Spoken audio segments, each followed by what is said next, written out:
Welcome to the NBA Coast to Coast podcast brought to you by thelines.com. Coming to you from the West Coast, Josh Lander, joined by Nate Weitzer. He's on the East Coast. And we've got playa props here on a Tuesday for you, a little 5-game slate in the NBA. We've got 4 playa props in this one. Also have our best bets video up, so like and subscribe to that page. Continue to follow along.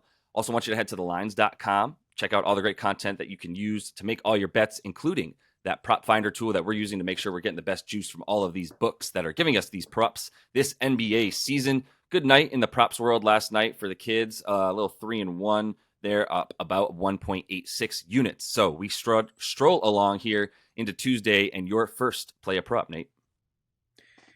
De'Aaron Fox, with the Kings and Clippers on a back-to-back here. I think part of the theory, for him to go over 36.5 points and assists is what I'm going to take here.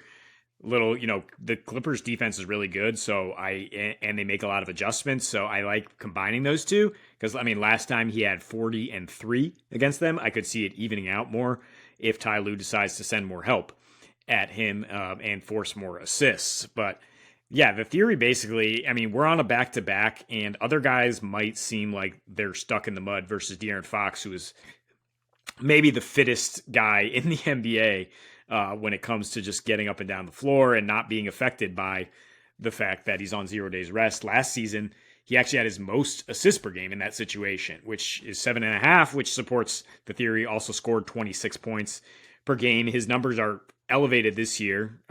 As you would expect, he continues to break out. In his last 8 against not New Orleans, this is my favorite game log technique now, he has 3 horrible games against New Orleans, which can limit him, which has done a great job on this Kings team in general. 8 straight hit this total against not New Orleans. In fact, he's averaging 40 points and assists, 32 points, 8 assists on a 35% usage. And his last 4 road games against not New Orleans, 35.8 points, 10.8 assists on that 35% usage. So clearing this by a lofty margin here, and averages 33 and 6 in his last 5 against the Clips. Paul George and Kawhi, if this was a few years ago, you would worry like they can put the clamps on Fox. They just do not have the step anymore to deal with him. While that Clippers defense is great, in the last 15, they have allowed the 6th most points to point guards, also 8.3 assists, and they allow 3 more points per game and a lot more free throws when they're on back-to-backs here. Posted a 135 defensive rating in their last back-to-back, and they just played their starters way too many minutes than they would like to beat the Blazers last night. So I don't think they're going to have the legs to keep Fox from getting to his spots. I agree. You could even source those stats to your benefit a little bit more to add to your point and say in the last 7 days, the Clippers are allowing the 3rd most points per game to point guards, and there's been a lot of Ole defense. You can hide Harden down low as much as you want, but the top of the defense still is sort of lacking a point guard defender, if you will, as good as they are defending big wings and stuff. Point guard is an area that they're vulnerable, and I'll just segue, as we know you love a good segue, into a little parlay from that game and just say Fox 25 plus points and Kawhi also 25 plus points. I think both are very likely, and they're still likely to be an under in this game with the way that they're both coming on the back-to-back. If you want to make it 20 and 20 and throw a few things in there, I think that's the safest play. But the 25 for these two guys is something that they just keep doing in the last 3, especially, which is the closest iteration of the match that we're going to see. It's been in the last couple matchups, right, since these teams have been in this form of themselves. The Kings are allowing the 5th most points per game. 2 small forwards, and look, Keegan Murray's great playing power forward. He's defended some really good players. Honestly, he's been called upon to play against some of the best wings on the other team. Still not much of a matchup for Kawhi, who has feasted against his team in his last 4, averaging 33 basically a game, 6.5 boards, and he's playing 38 minutes. A little bit skewed with the 46 he played in that overtime game, but still playing like above 34 minutes per game per normal.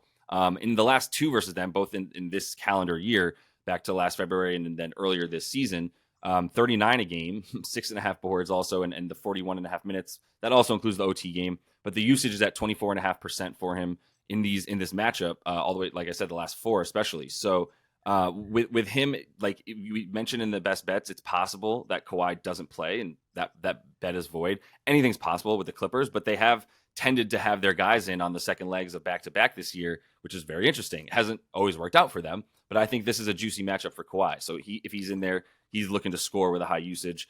De'Aaron Fox, we talked about it. You just mentioned all of it. Like I said, the Clippers rather are even worse than normal as of late in terms of defending point guards and limiting their scoring, letting them get above 30 points per game on average at this point over the last week or two. So I think for D Fox, like he's going to keep that usage rate up because of the fact that that's the weakest point of this defense. Like we said, maybe he tries to get Sabonis involved, and Sabonis has had some pretty good outings, 3 of his last 4, not really the last one earlier this season where Zubac definitely got way the better of him, but mostly concerned with Fox getting his, and I think the usage will be there for him to get the 25. Yeah, it seems good as long as Kawhi is active and ready to, play at a high usage rate here after he played, significant minutes last night. That would be my concern. But I mean, if he doesn't play, then you don't lose anything.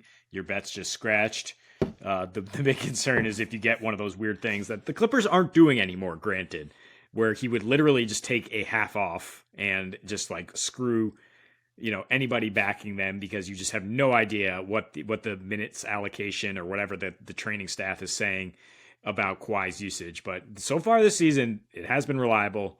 Let's just temper expectations, I guess, at times. At some point, it's going to come home back to the norm here.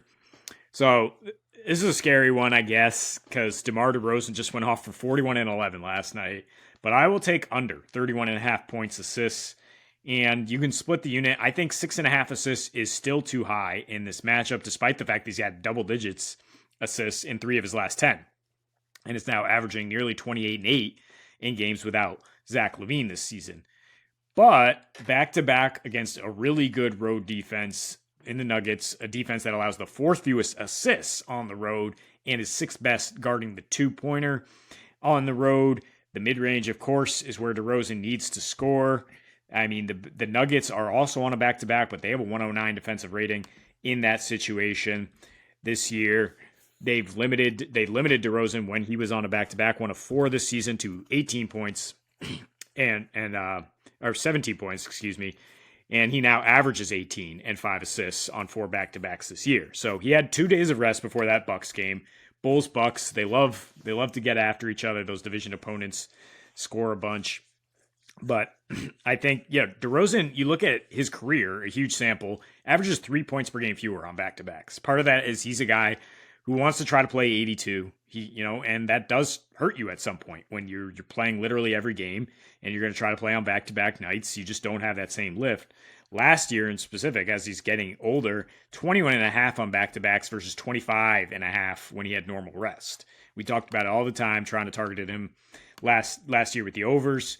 I'll take an under here. And I mean, he does actually average 4.2 assists at home versus 6.5 on the road, for whatever that's worth. Bulls are not really a high scoring team that's going to produce a lot of stats here at home. And the Nuggets, their offense is not the same on the road. So fewer stats to go around, and I'll take the under on DeRozan.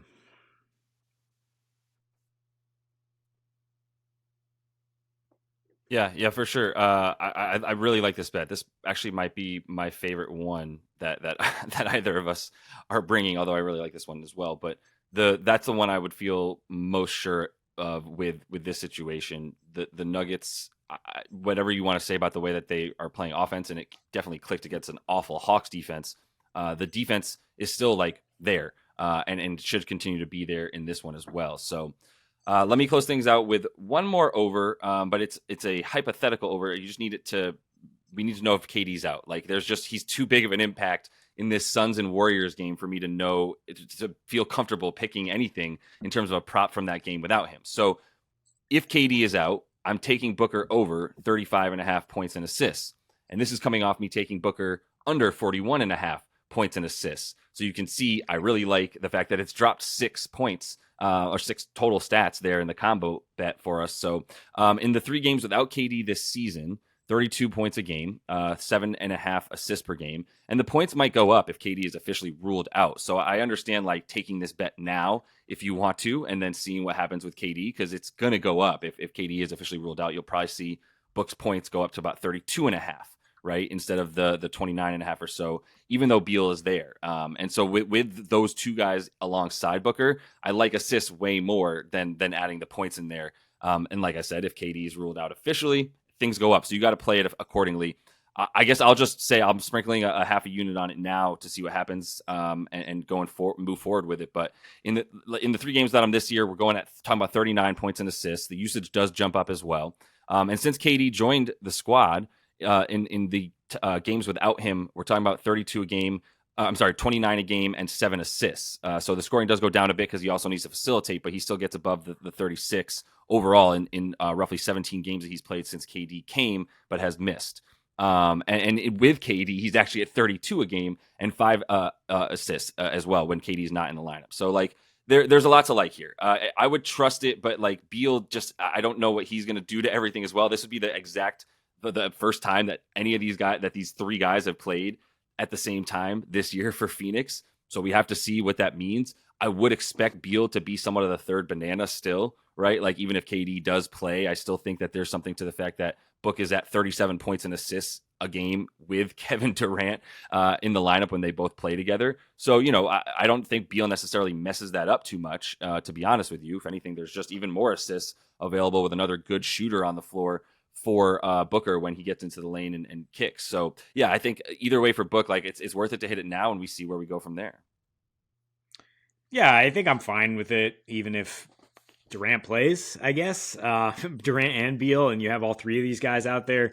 Then you probably want an over in this game. Then you might actually want to go Steph Curry overs or Klay Thompson overs, because we might just have a really exciting 120s game if you get the big 3 out here. Durant probably is going to sit, though, I think. I mean, he missed practice yesterday. This is the way the Suns have been playing it, right? They're like, well, if we got 2 of our 3 guys, we can give you some rest. We can play the long haul here. And Durant has been carrying such a large load early in the season that I think with Beal back in there, he might sit this one out. I mean, he's not to say ducked, but he's missed a lot of Warriors games since he left there.